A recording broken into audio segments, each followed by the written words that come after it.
हरिओम। जिसने भी गुरु के मुख से ज्ञान सुना है उसी का जीवन बना है। पूरे गुरु का सुन उपदेश, पार ब्रह्म निकट कर पेख। और जिसका जीवन ज्ञान से बना है उसका जीवन आनंदमय है। ज्ञान कभी पढ़ने से, शास्त्रार्थ करने से, बहस करने से ज्ञान की वृद्धि नहीं होती है। सुनिए मन रखिए भाव। ज्ञान को सुनो और मन में भाव रखो। वचन गुरु के धोए धोए पी, अर्प गुरु को अपना जी। जब तुम अपना जीव भाव, अपना अहम गुरु को अर्पित करते हो तो गुरु उसके बदले तुम्हें भगवत प्राप्ति कराता है। गुरु की फीस यही है। गुरु तुम्हारा अहंकार लेता है। अर्प गुरु को अपना जी।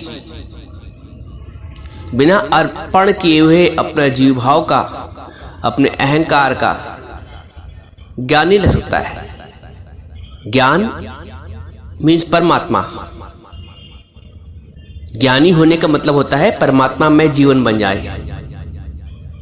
ज्ञानी होने का मतलब ये नहीं होता है कि पुस्तकें पढ़ ली, ज्ञान हासिल कर लिया। ज्ञान का मतलब भगवत प्राप्ति, भगवान की प्राप्ति। सिर्फ ईश्वर को जानना ही ज्ञान है। बाकी दुनियावी ज्ञान सब प्राप्त कर रहे हैं। दुनिया में अरबों लोग हैं, विभिन्न प्रकार के ज्ञान प्राप्त कर रहे हैं, लेकिन जीवन नहीं परिवर्तित है उनका। जीवन आनंद में नहीं है। कारण यह है कि जिसकी जानकारी हमें करनी थी उसकी जानकारी तो की नहीं। सबसे बड़ा अज्ञान है कि अपने आप को ना जानना। तुमने सब कुछ जान लिया परंतु अपने आप को नहीं जाना। ये सबसे बड़ा अज्ञान है। अपने आप को देह करके जानना ये सबसे बड़ा अज्ञान है। I am this body. Christ कहता है you are not this body, you are that. तुम वो शक्ति हो, तुम वो सत्ता हो। परमात्मा ने तुमको बिल्कुल अपने जैसा बनाया है। God made man into his own image, own power, own reflections, own likeness. बस तुम भूल गए हो। गुरु आके तुम्हें स्मृति दिलाता है। जैसे हनुमान जी अपनी शाही शक्तियां भूल गए थे, जब उनको स्मरण कराया गया। ऐसा नहीं उनके पास शक्तियां थी नहीं, शक्तियां पहले से थी, विस्मृत हो गया था। तुम्हारा भी तुम आनंद स्वरूप हो, तुम्हारा स्वरूप भी आनंदमय है, लेकिन तुमने अपने स्वरूप को भूल गए हो। भुला दिया तुमने अपने स्वरूप को, क्योंकि जन्मों का अज्ञान रहा है। जब जीवन में गुरु आता है, सच्चा गुरु, तब तुमको तुम्हारे स्वरूप की स्मृति कराता है, तुम्हें जगाता है। अज्ञान की नींद से एक गुरु ही जगाने वाला है।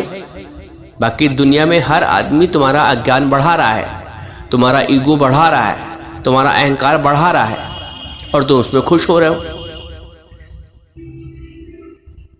गंदगी में और गंदे होके आप खुश हो रहे हैं, आप उसमें मजा मिल रहा है। और मजा जब मिल जाता है उसके बाद सजा भी मिलती है।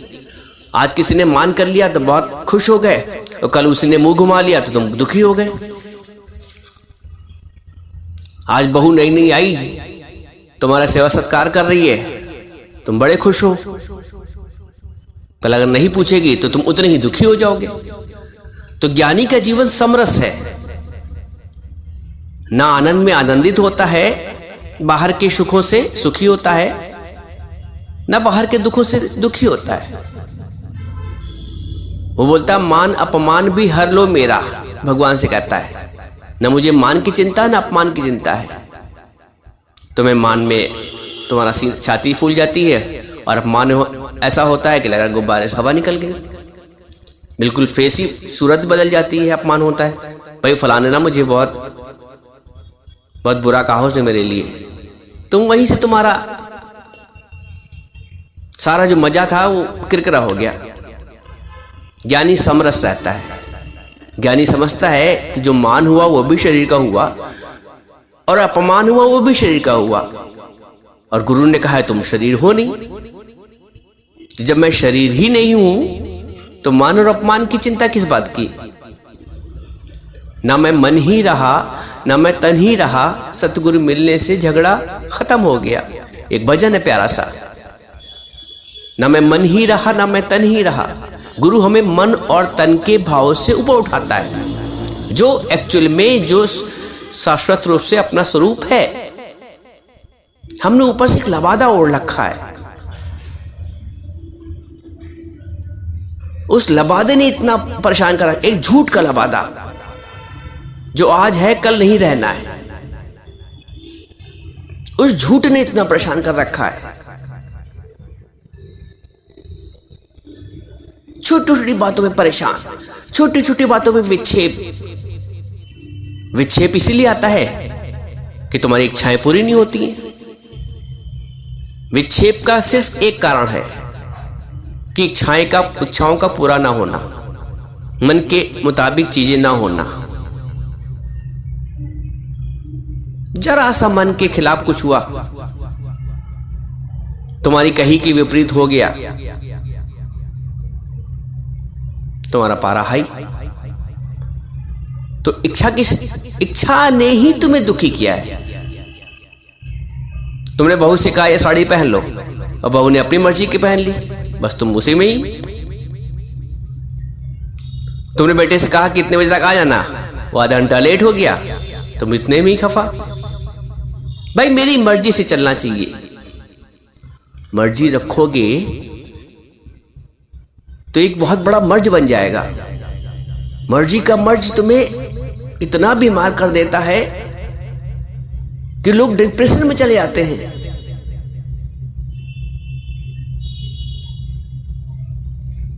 इसलिए विक्षेप आता है, क्योंकि इच्छाओं की पूर्ति नहीं होती है।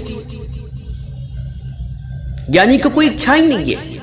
जो एक परम इच्छा थी, ईश्वर प्राप्त की, ज्ञान प्राप्त की, गुरु की प्राप्त की, वो पूरी हो गई। उसके बाद कोई इच्छा नहीं। अगर ज्ञान में आने के बाद भी, सत्संग में आने के बाद भी तुम कोई इच्छा करते हो, इसका मतलब तुम्हें ज्ञान लगा ही नहीं। भी चेक करो अपने आप को, अभी भी कोई इच्छा है संसार से। हमारे गीता भगवान एक भजन गाते थे, ये तन मन जीवन सुलग उठे, कोई ऐसी आग लगा दे। ज्ञानी ने सब को आग लगा के रखी है। मतलब उसने अपने अहंकार को, अपने जीव भाव को, जब जीव भाव ही नहीं रहा फिर दुनिया कहां। कोई ऐसी आग लगा दे, मेरा तन मन जीवन सुलग उठे, ऐसी लव हरि नाम की लागे, रह न जाए मेरा नाम। ज्ञानी अपने नाम को फना करके बैठा है। ज्ञानी अपने अहंकार को फना करके बैठा है। तुम्हें तो हर पर अपना नाम चाहिए। नाम चाहिए इसीलिए दुख है, पद प्रतिष्ठा चाहिए इसलिए दुख है, झूठा मान सम्मान चाहिए इसलिए दुख है। ज्ञानी को कुछ चाहिए ही नहीं। आज डिक्लेयर कर दो मुझे कुछ नहीं चाहिए, किसी से दो मीठे बोल भी नहीं चाहिए। मुझे गुरु ने बहुत दिया है, जिसको लेना मुझसे ले जाए मीठे बोल। तुम मीठे बोल दो, तुम सम्मान दो, तुम थैंक यू बोलो। तुम दूसरे से चाहते हो मेरे को थैंक यू बोले।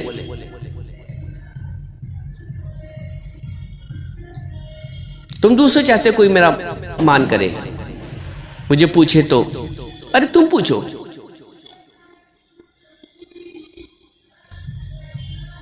ज्ञान में नम्रता है। ज्ञान में अकड़ नहीं होती है। संसारिक ज्ञान में तुम्हें जब ज्ञान हो जाएगा तो अकड़ आ जाती है, लेकिन जब सच्चे गुरु से ज्ञान सुनते हो तो अहंकार मर जाता है, फिर अकड़ रही नहीं जाती। अगर अकड़ है तो इसका मतलब ज्ञान नहीं लगा है। अभी भी मन झुकता नहीं किसी का आगे तो इसका मतलब ज्ञान नहीं लगा हुआ है। झुकना क्या और उठना क्या, ज्ञानी के लिए सब बराबर है। तेरे फूलों से भी प्यार, तेरे कांटों से भी प्यार। फूल और कांटों में समता है। फूल की भी अपनी अहमियत है तो कांटे की भी अपनी अहमियत है। उसने फूल को सुरक्षित करके रखा है। तो तुम्हारे साथ अगर जीवन में दुख है उसकी भी अहमियत है, वो तुम्हें परमात्मा की ओर ले जा रहा है। कुंती मां ने कोछे फैला के भगवान से दुख मांगे, तो ये अपना दृष्टिकोण है। तुम्हें संसार के सुख चाहिए, क्षणिक सुख, तो तुम उस क्षणिक सुख के लिए ही सारा जीवन गंवा देते हो। नहीं चाहिए कुछ, डिक्लेयर कर दो। कोई सम्मान किसी से नहीं चाहिए। लोगों को बहुत पैसा और घर मकान दुकान तो चाहिए ही चाहिए, बाहर की सुख सुविधा चाहिए, सम्मान करो। कोई हमें पूछे, कोई हमें माने, कोई हमारे आगे झुके, कोई मुझको सही समझे। कोई नहीं सही समझेगा, कोई नहीं मानेगा, कोई नहीं झुकेगा।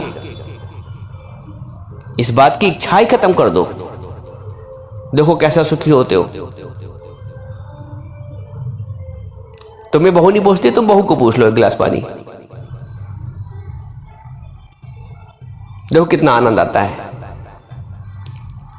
झुकता वही जिसमें जान होती, अकड़ दो मुर्दे की पहचान होती। अकड़ के मत चलो। किस बात की अकड़? अकड़ जो थी वो अज्ञान में थी, वो सत्संग से पहले थी, वो गुरु के मिलने से पहले थी। अब कोई अकड़ नहीं। अब तुम सत्संग में आ गए हो, तुम ज्ञान सुनते हो। अब तुम्हारा प्रभु के प्रति प्रेम नित्य नित्य बढ़ना चाहिए। जितना जितना प्रभु से प्रेम बढ़ता जाएगा, अहंकार अपने आप, जितना इतना गुरु के वचनों में श्रद्धा रखोगे, तुम्हारा दुख अपने आप दूर हो जाएगा। पूरे गुरु का सुनो उपदेश, पार ब्रह्म निकट कर पेख। तुम्हें गुरु का, पूरे गुरु का, सच्चे गुरु का उपदेश सुनना है, जो हमारे कल्याण के लिए है।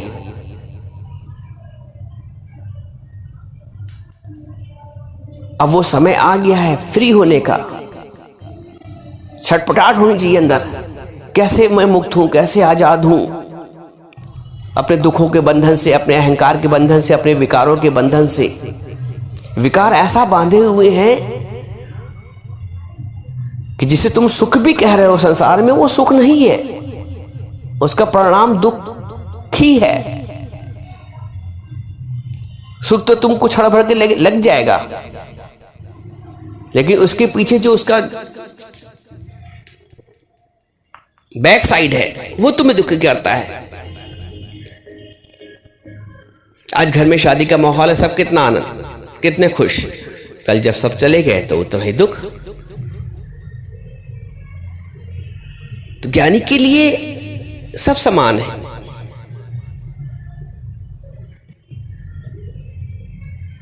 सर्वत्र प्रभु है।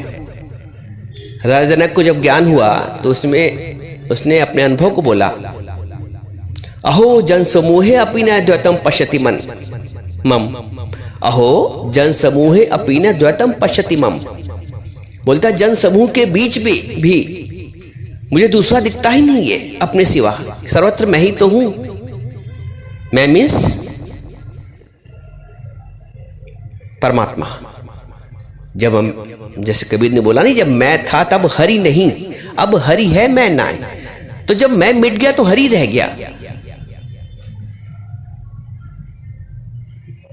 जनसमूह है अपनी न द्वैतम पश्यति मम। इतनी अपार भीड़ में भी मुझे दूसरा दिखता ही नहीं है परमात्मा के सिवा।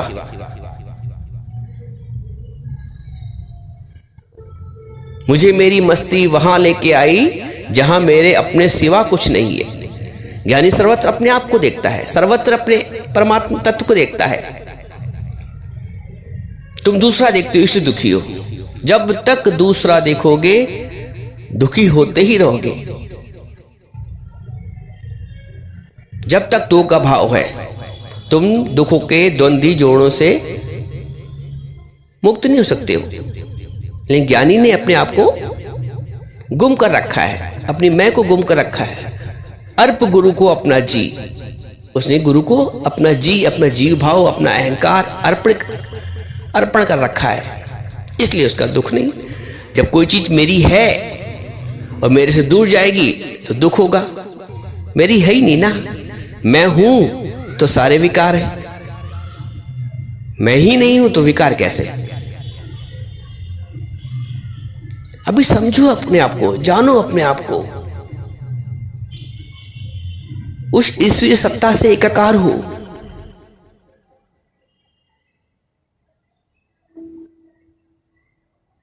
मैं न रहूं तू न रहे, हम राम में ऐसे रम जाएं।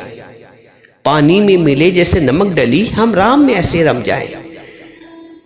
जहां कोई कर्म का खाता ना हो, हम राम में ऐसे रम जाएं। तो रमो राम में।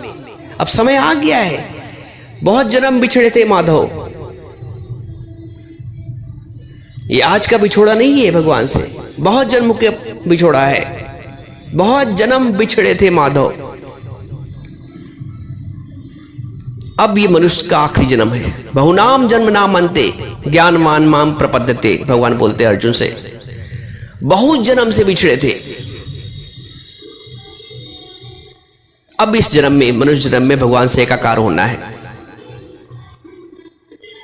ज्ञानवान माम प्रपद्यते, ये अंतिम जन्म मनुष्य जन्म का समझ लो।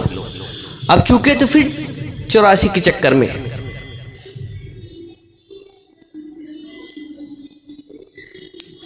इसलिए गुरु के वचनों में श्रद्धा और एक निश्चय पक्का कि मुझे अब जीवन बनाना ही बनाना है। तेरे हाथ में है जीवन बनाना, हीरा कौड़ी के लिए न लुटाना। पक्का निश्चय कि अब ये जन्म मैं अपना सार्थक करके रहूंगा। बहुत जन्म, लख 84 भटकता कहीं न पाया ठौर, ये भटकन तो तभी मिटी जब सतगुरु पाया ठौर। गुरु के शरण में आने के पश्चात सारी भटकन समाप्त हो जाती है, सारे संशयों का समाधान होता है, सारे दुखों का अंत हो जाता है। इसलिए कहता है अर्प गुरु को अपना जी, वचन गुरु के धोए धोए पी। मीन्स उसको समझ समझ के वचन को अध्ययन करना है, मनन करना है। पहले श्रवण करना है, फिर मनन करना है, फिर उसको जीवन में लाना है, निध्यासन। अर्प गुरु को अपना जी, अर्पण करो अपना जी। गुरु के आगे अपना अहंकार छोड़ के जाओ।